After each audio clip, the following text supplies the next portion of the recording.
give a huge, warm, loud, enthusiastic welcome to the stage, Eliza Cow.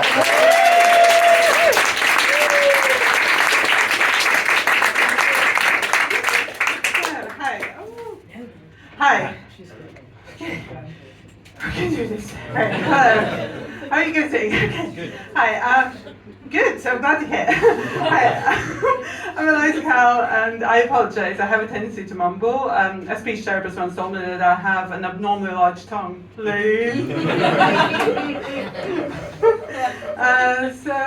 recently I have been getting older. Do you guys also collect time? Okay, I love meeting people with similar hobbies.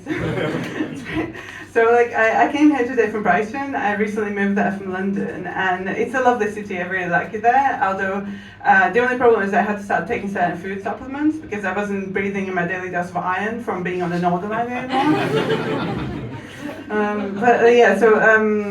I think overall I'm quite a psychologically healthy person, I think, but I do have a it's kind of a dad gets a lot. I have a tendency to make kind of toxic comparisons. If I was a snail, I wouldn't have to worry about the housing crisis. It just, I know it doesn't matter how hard I try, I'll never be able to swim as well as a penguin. Sloths only have to defecate once a week. I have to go at least once or twice a day. Can never amount to that level of efficiency. I'm a biologist by profession. I my background, I did a PhD. But I looked at the long-term impacts of pollution on earthworms. There's this area near Bristol where they have huge amounts of heavy metal pollution, and they've had it there for decades. And actually, 3 of the UK's earthworm species live there quite happily. The other 9 prefer different styles of music.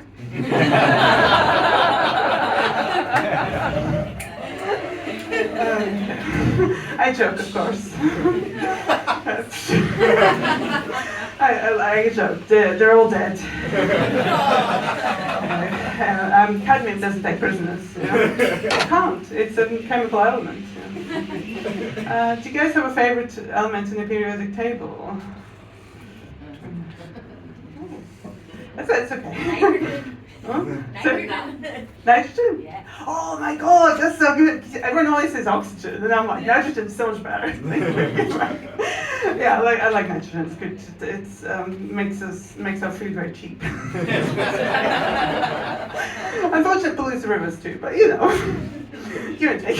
Sorry, this is self-script. Okay. I'm very pleased about the nitrogen, so that's great. I usually say my favorite element of periodic table is the one when I'm not bleeding.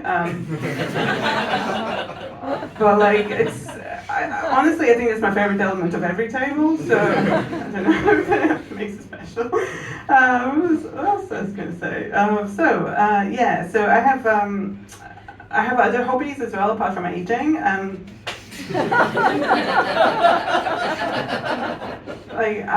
For a while I got really into effective storage solutions. Then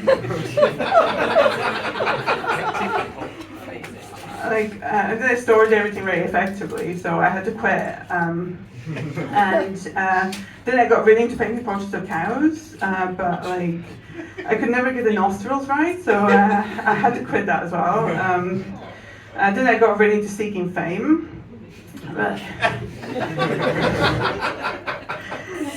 I'm not going to go down the reality TV show route. That's short-term thinking. I'm going to be playing the long game. I'm going to get myself fossilized. In a million years, nobody's going to know who Francis C.K. Coloni is, but they will know who Exhibit 7,000,008 at the Natural History Museum. Barely anyone who knows him now because I did just make him up. Fuck up that joke. I think the only problem is that I really need to figure out like a very spectacular way to die, because like like back in the day, like a full jawbone was like a celebrity fossil, And I think that's something like the older humanized species just don't understand, Like as Homo sapiens, we really need to up the game. We need to think outside the box to like remain relevant, Like that's what like. Actually, like the volcano outside of Pompeii was set up by a local syndicate of stage moms. They knew what they were doing. So yeah, so I'll figure out a spectacular way to die. Sometimes I think the only thing stopping me from completely falling apart is my skeleton. Yeah, so like I'm quite tall. I'm 5'10", which is great because it means I'm taller than the majority of donkeys. But it can get in the way of me making some quite important connections in my life. Like somebody brought in the best good I've ever had to my local cheese appreciation cabal, and like I really want to get in with the good Gouda people, Like I'm getting my hands on the cheese, but like the cheese appreciators are notoriously very short. So like there'll be three of them talking, and the problem is when people talk, like sound only travels sideways and down, like it doesn't travel upwards. So like I am a scientist, guys. You can't talk about it. I'm not Cambridge, but so like in order to participate, I have to go like. Hi, because like, imagine if the world had no surfaces in it. How would you be able to drink tea? Yeah, so that's why being tall stops me from getting good cheese. But yeah, like so. Then I thought about living in the mountains with sheep and cows to get to the bottom of the cheese, But like. It just wasn't a realistic life plan. Like sheep don't know how to make croissants, They don't make oven switches in the way that sheep can operate. Like I love croissants. People who make them hold a lot of power in our society. They have like these enormous cubes of butter that they push inside every single croissant until a sort of indestructible gravitational whirlpool, like a black hole just for butter, gets created in every single croissant. Like, that's why you should never keep them in the fridge, because they'll absorb any butter you have in there. It's also why France doesn't get fatbags, because they, like fatbags are these clumps of fat and shit, like stuck in sewers. They just pour down a bunch of croissants and go. Perfectly clean sewers. And like the only butter stronger than a croissant is yak butter. Like yaks, which are these like sort of inhaling their hair and cows and live in the Himalayas. Like they've actually evolved to defy gravity, like in a molecular level. To be fair, so have we,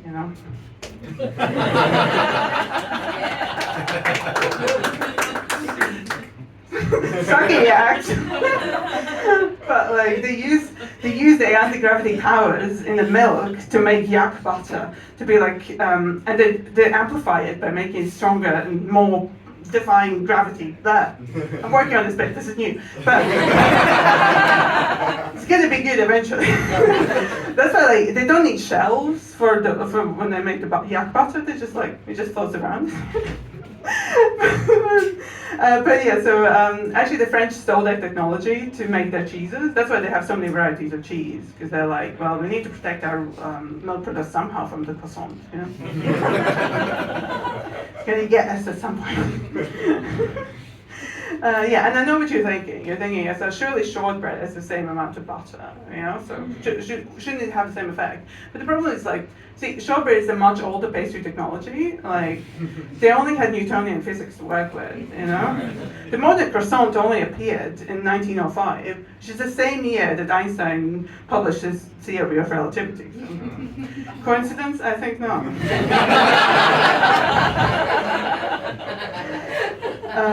So yeah, like I think back to comparisons. I think a lot of animals have it like way better than us. Like there's these you know, echidnas, which are these monotremes animals in Australia, they have like these penises that they go like, but at the end they have like 4 prongs and they kind of like move around kind of independently from each other. Imagine a human mouth. There's also like, there's a type of mole that goes like, that has like these sort of tentacles in front, about like digging up soil and go. Imagine the possibilities. Yeah, so I've recently realized I don't have a very diverse group of friends. Literally all my friends are just mammals. So if you guys know any crustaceans that like listen to blues and take acid, let me know.